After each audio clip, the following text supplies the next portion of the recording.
Welcome to Tackle Fanatics TV.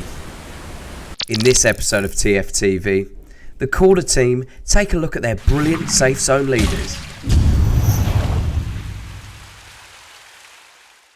This is the reason we come to Gigantica. 56 pounds of mirror carp that Danny Turley, aka Le Grand Fromage, has managed to extract out the stock pond swim last night.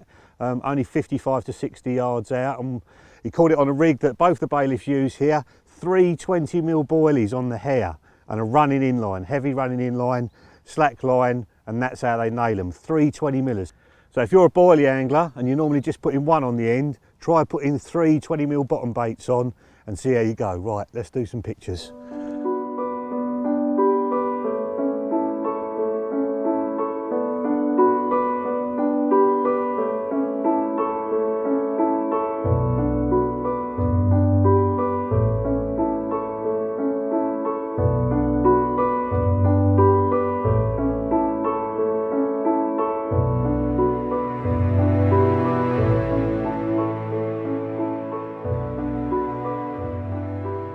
For me, the mark of a truly great product is one that stands the test of time. Even with all the other great releases such as the dark matter tubing and the cable leg core, I still find myself returning to my faithful safe zone leaders. Even on the most recent underwater filming trip on St John's, in part 8, I used them effectively on the bottom and I absolutely loved the way they looked on the deck. They still are supremely camouflaged and you just can't beat them for ease of use and versatility. So this is one of my favourite ones. This is actually the hybrid leg clip version. You'll notice there, it's just nicely fused on. You don't actually need to do anything. You don't need to add a leg clip. It all comes complete. All you have to do is quite simply just tie a nice Palomar knot to this end, the loop on the end there. Now, talking about when to use the actual leg clip, I like to use the hybrid leg clip safe zone leader when I'm fishing at range and I want a streamlined setup that can cast a long way. It's aerodynamic.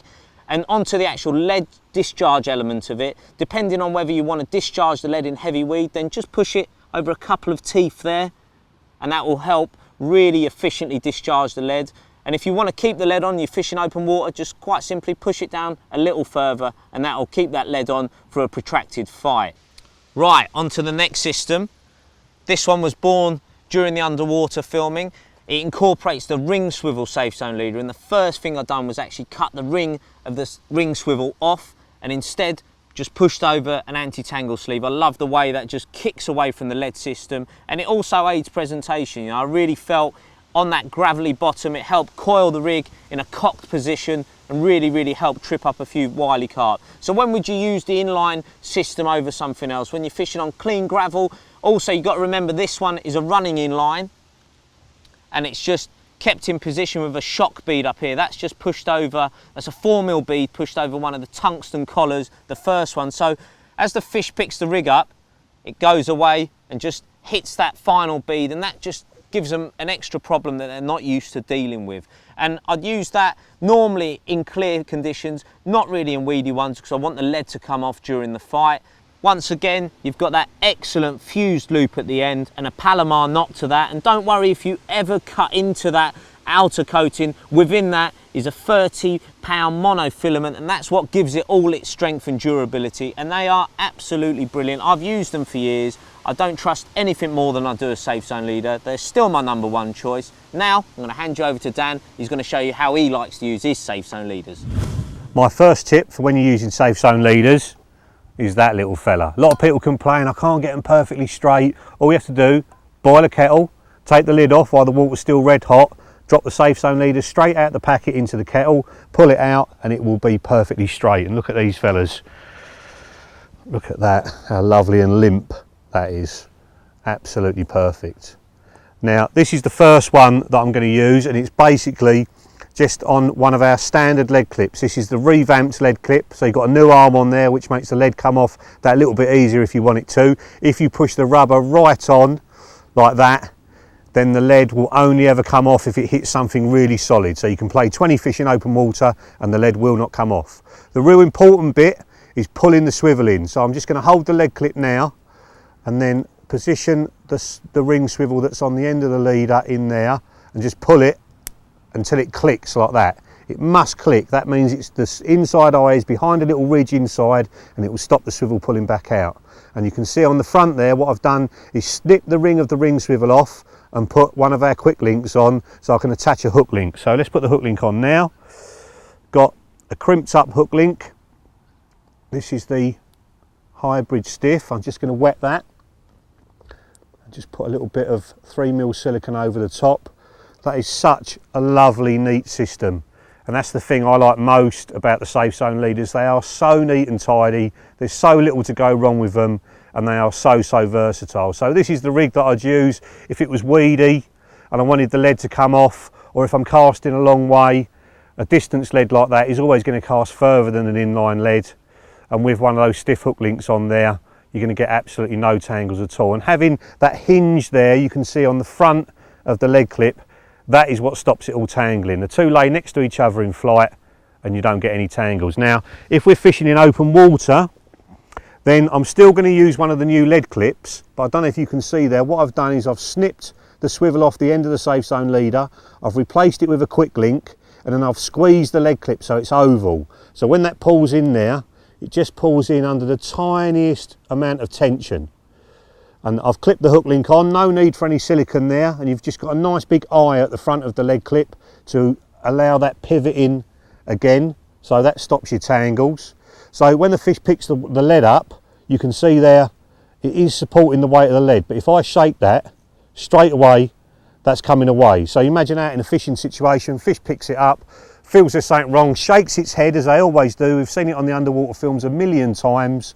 Then what happens, the lead slides away, slides down the leader, and the fish just can't get away from the lead, and then you've got them. As soon as they start moving and they can't get away from it, you've got them, and then they're off. So in situations like this where it's quite weedy, I probably wouldn't use that now. That used to be my favourite rig on Gigantica, but because of the weed now, I've stopped using it. But anywhere that I fish where it's lovely and clear on the bottom and you're not going to get the fish weeded up, that is my #1 setup, the lead clip that turns into a running rig. And then the last usage I've got for the Safezone leaders is again one that I've converted. What I've basically done is cut the ring swivel off the end of the Safezone leader, and then I've replaced it with a quick link. Lead's gone on the end this time, so obviously those of you in the know will know this is a helicopter rig setup. And then I've just used one of these heli sleeves over the top of that to neaten that up. That is so neat and tidy. And if I stretch the whole thing out, you'll see it is the classic chod rig setup.